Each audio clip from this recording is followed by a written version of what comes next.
Good morning, students. Hope all of you are fine and stay at home.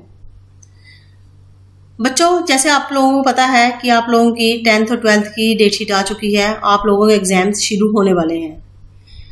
I hope आप लोगों की तैयारी अच्छी होगी और आप लोग अच्छे मार्क्स लेके पास होंगे।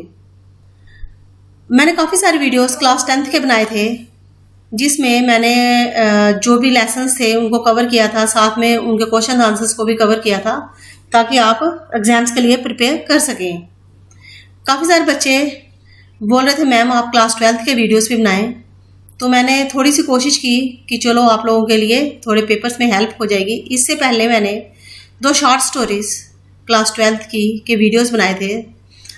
एक था द कॉक फाइट और दूसरा था द गम ड्रॉप अफेयर।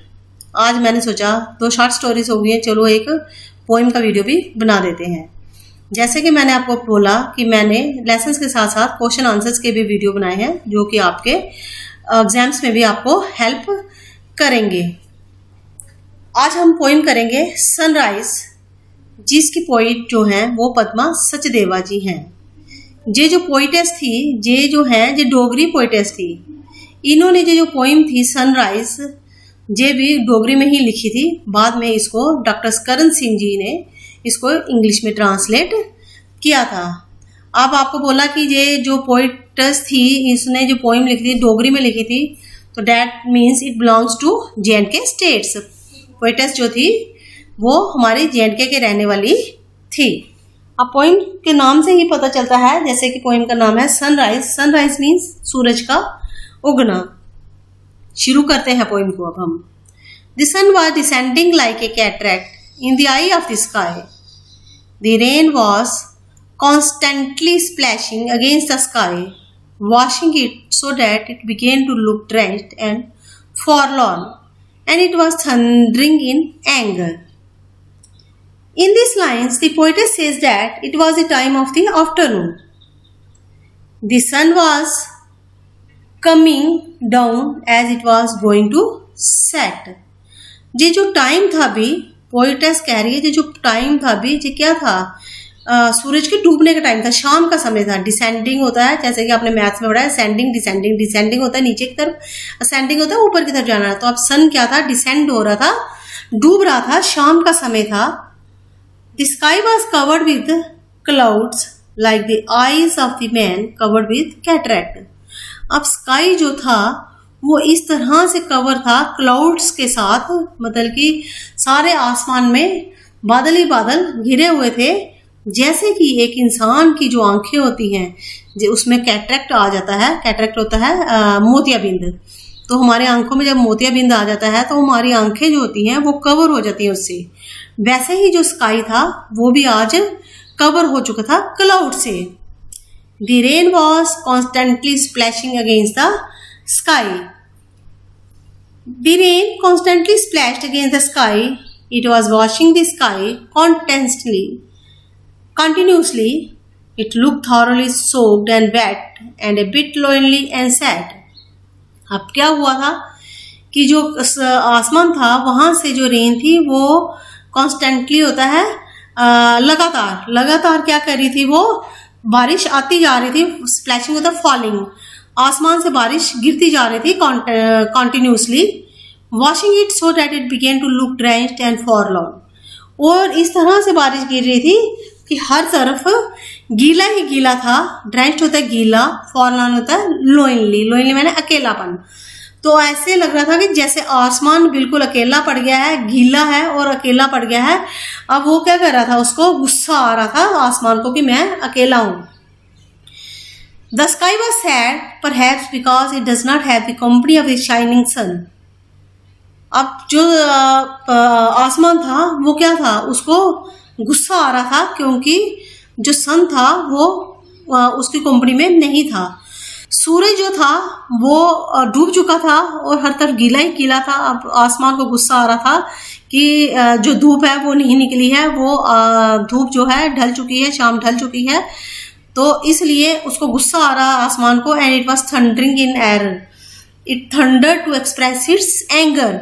आसमान में बिजली कड़क रही थी जिससे कि आसमान का गुस्सा जाहिर हो रहा था, कि आसमान को गुस्सा आ रहा था कि हर तरफ बारिश ही बारिश हो रही है, हर तरफ गीला ही गीला है, और वो अपने आप को अकेला महसूस कर रहा था आसमान। फॉर लॉन आपको बताया, लोनली, लोनली मीन्स अकेला।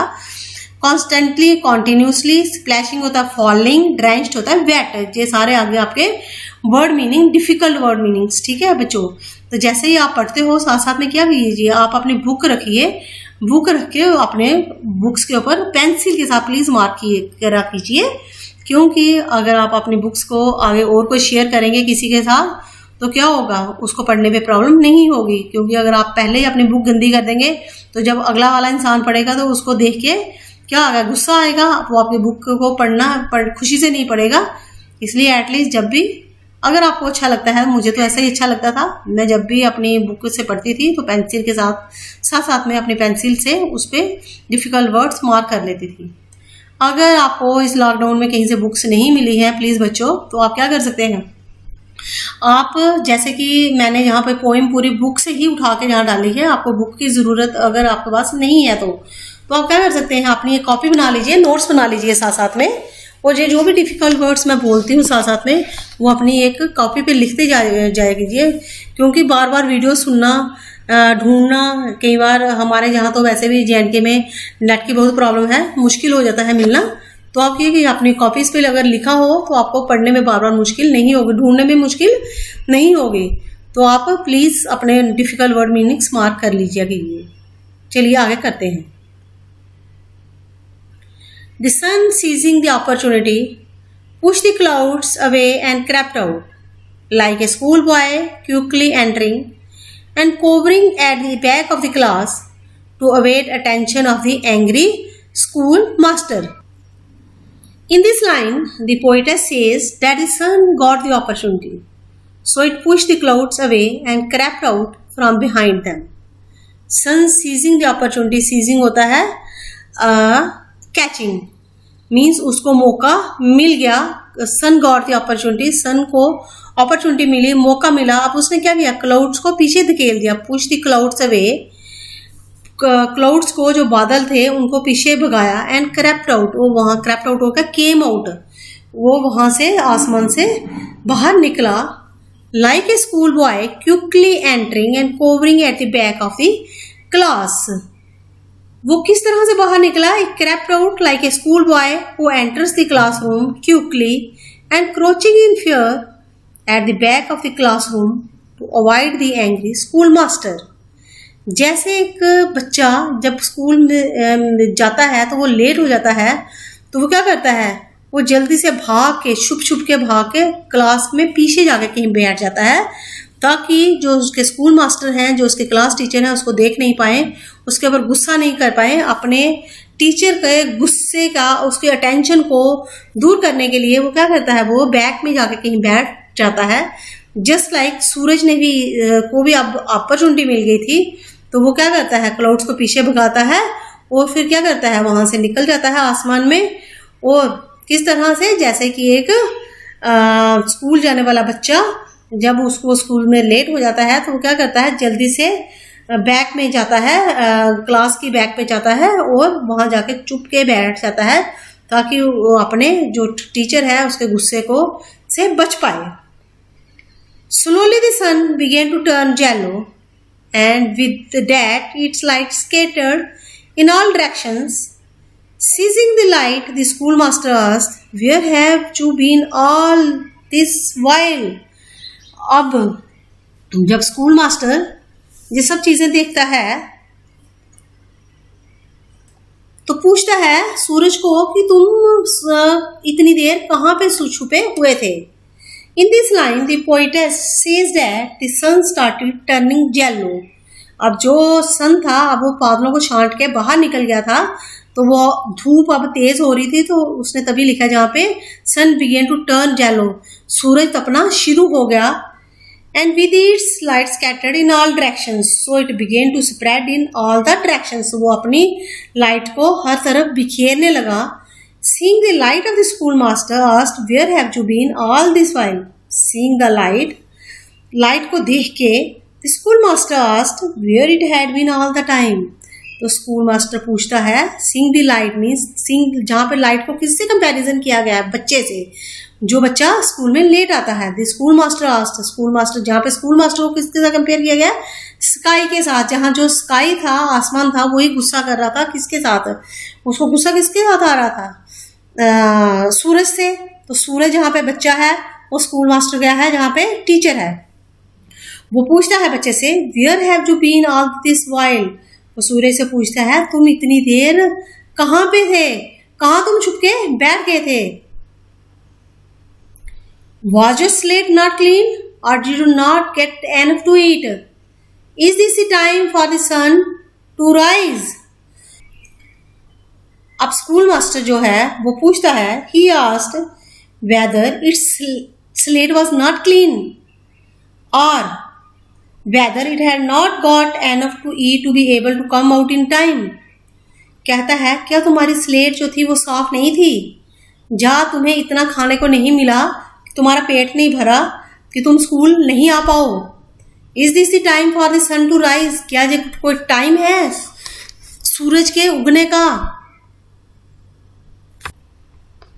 तो इस तरह से जो मैंने आपको जैसे बताया कि जो स्कूल मास्टर है वो अपने बच्चों से पूछता है कि जब वो स्कूल में लेट हो जाते हैं तो उनसे वो डांटते हैं, तो फटकारते हैं, जिससे कि अगर बच्चा बाई चांस स्कूल आना भी चाहता है तो वो क्या करते हैं, वो स्कूल नहीं बच्चे आते हैं अगर लेट हो जाते हैं।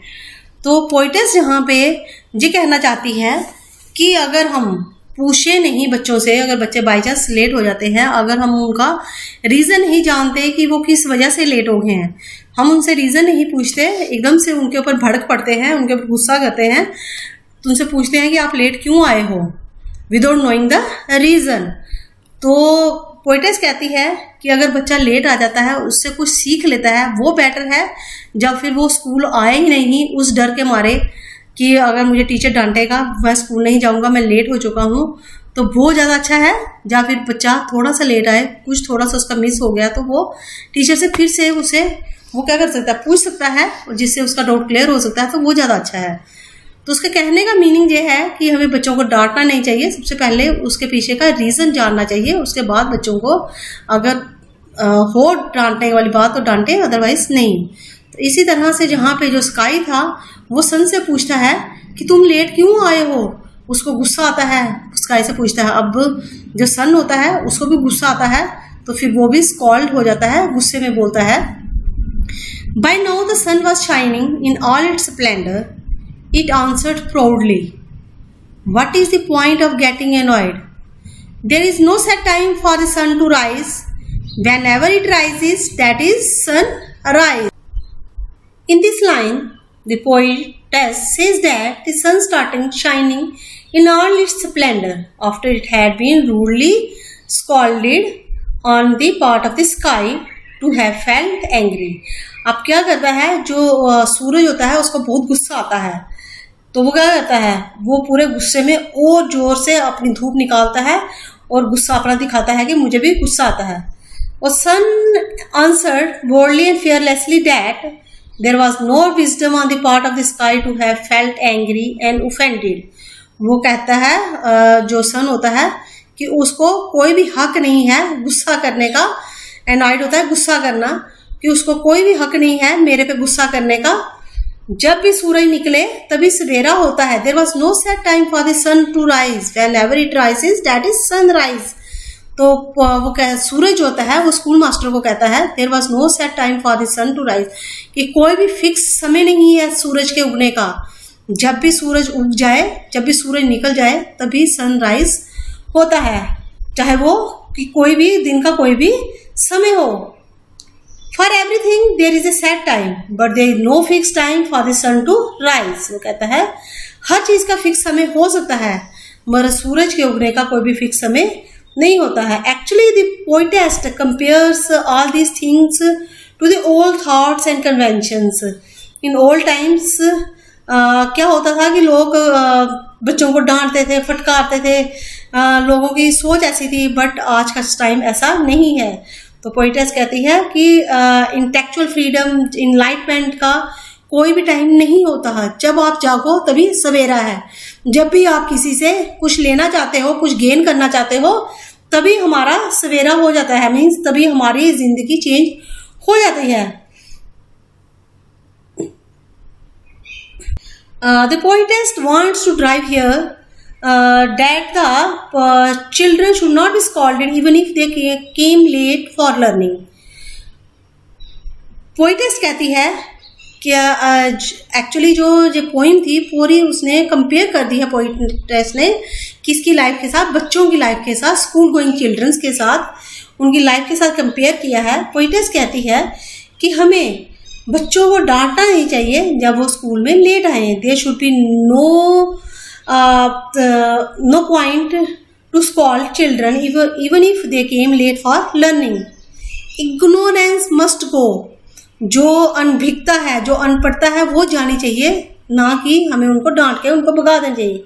Even when it goes let the ignorant person must not be scolded.